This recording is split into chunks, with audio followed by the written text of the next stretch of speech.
So ako ay magbibigay ulit ng panibagong reaction dito sa pinost ng Provincial Government of Bulacan na nabasa ko lang kahapon. At so, shoutout sa mga tag-Bulacan, baka hindi niyo pa ito nababasa. Ito, basahin natin yung sinabi ni Governor Daniel Fernando ng Bulacan.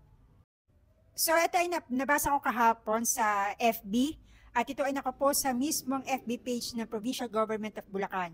So ito ang sinabi ni Governor Daniel Fernando.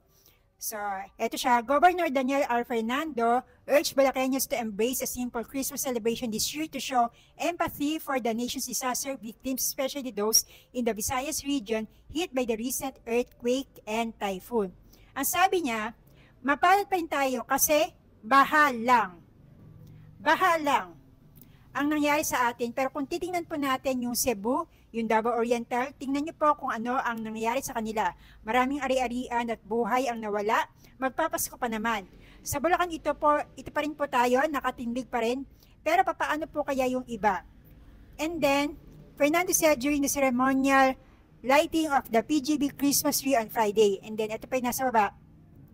Yung mga kababayan natin na nandoon sa ibang lugar na nakatira na nga lang halos sa kalsada, sa mga evacuation center, na nawalan ng halos mga gamit, tirahan at mga masa buhay, yun po ang masakit. Kaya naman kailangan natin i-celebrate yung Christmas ng payak, simple, okay na yon. Makiramay po tayo sa mga nangyari, ipagdasal po natin sila kasi mahalaga po dito ay ang pagdarasal. He added.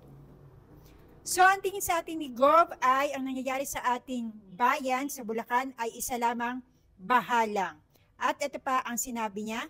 Alam nyo, mapalad pa rin ang lalawigan ng Bulacan although nag-trending tayo dahil tayo ay yung naging example ng mga nangyaring investigation. Mapalad pa rin po tayo kasi bahalang. Bahalang ang nangyari sa atin. Kaya nagpapasalamat din po tayo sa Sierra Madre sapagkat kung wala yon, tutuloy sa atin yung signal number 5, he said. So, eto na naman tayo, no? Ito yung mga classic example nga na parang ito yung mga naging classmate natin na it's either mayaman or mga umangat sa buhay tapos biglang magbibigay ng komento or suggestions na hindi naman natin hinihi yung mga katwiran nila, yung mga reasoning sila na wala namang sa hulog. Katulad dito, mapalad pa rin po tayo kasi bahalang ang nangyari sa atin. Hello? Bahalang. Yung baha po dito sa Bulacan ay hindi lang kahapon nangyari o yung isang araw. Ito po ay dekada nang nangyayari at ito ay talagang pahirap na sa buong Bulacan. Kaya yung sinasabi ng governor na ito na bahala ang nangyayari sa atin kaya tayo ay makisimpatya sa ibang probinsya kasi mas matindi ang nangyari sa kanila. Ang bahang nangyayari sa atin ay matindi rin. At talagang kalbaryo na yung nangyayari sa atin. Katulad na lang itong nangyayari dito sa amin sa lugar namin sa Hagonoy, Bulacan. Ito yung bagyong uwan. Yung dalawang aso ko, ipinatong ko sa upuan tapos yung isa sa isang soft drinks kasi malulunod na sila sa baha. Bagyong uwan yan. Yung bagyo dito sa amin, yung baha dito, sobrang tindi. Pumasok yung baha dito sa loob ng tindahan namin at saka sa bahay namin to the point na itong dalawang aso ko ay kailangan ko nang i-rescue, kailangan ko nang ilagay sa mataas na lugar kasi malulunod na sila sa baha. Dati, eto pag namimili ako, ang suot ko lang ang suot ko lang lagi ay bota, pero this time naka-jumper boots na ako. Yung bota na hanggang bewang yung meron siyang jumper boots, meron siyang pantalon. Bakit? Dahil nakikiuso ako? Hindi, sa sobrang taas ng baha dito.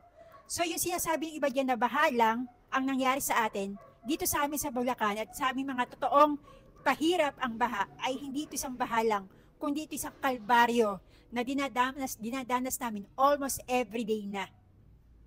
Ito this week, ayan, Huwebes 4.3, Biyernes 4.6, Sabado 4.9, hanggang Linggo 4.9 yung high tide. Ang taas nun. Sasabihin namin sarili namin, okay lang to, makakasurvive kami nito kasi bahalang to.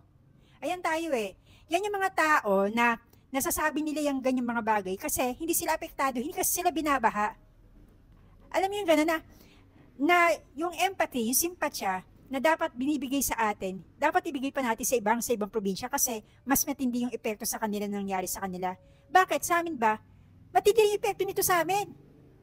Nabubulok nga yung mga gamit dito. Imagine nyo, araw-araw kami binabaha dito. Yung baha pataas ang pataas. Pero yung flood control, may nagawa ba? Wala.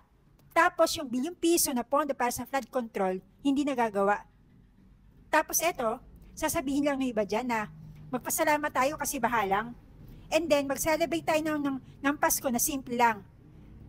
At okay na yon. Bakit? Bakit yung kailangan kaming diktahan kung dapat bang bongga o simple ang aming Pasko, ang aming Noche Buena, or ang New Year? Bakit kayo magagastos ng ihahanda namin? Kaya simple lang ang okasyon na ito na isa-celebrate namin yung Pasko or Bagong Taon. Kaya simple pa yun, or bongga. It's none of your business kasi kami ang gagastos. Hindi naman pera ng bayan yung gagastosin namin dito eh. Pera namin to, kanya-kanyang gastos dito. At bakit? Pagka simple lang ba ang magiging celebration namin? Mapipigil ba yung baha? Magkakaroon na ba ng flood control dito? Hindi. Yayaman ba ang Pilipinas kapag naging simple lang yung celebration ng Pasko at Bagong Taon? Hindi rin, ganun pa rin. So please lang, sa mga nasa gobyerno, sabi nga ng iba dyan, kung wala rin na kayo magandang sasabihin, please lang, sarilihin nyo na lang, just shut up, okay? At yung baha dito sa Bulacan, huwag nyo maliitin, kasi ito ay pahirap sa amin, kalbaryo ito. At kailangan ng solusyon dito sa flood control. Hindi ito baha lang, kundi ito isang pahirap na dinadanas namin mga taga-Bulacan, napakatagal na. At ito ay matinding epekto na sa pamumuhay namin. Okay? Gets nyo?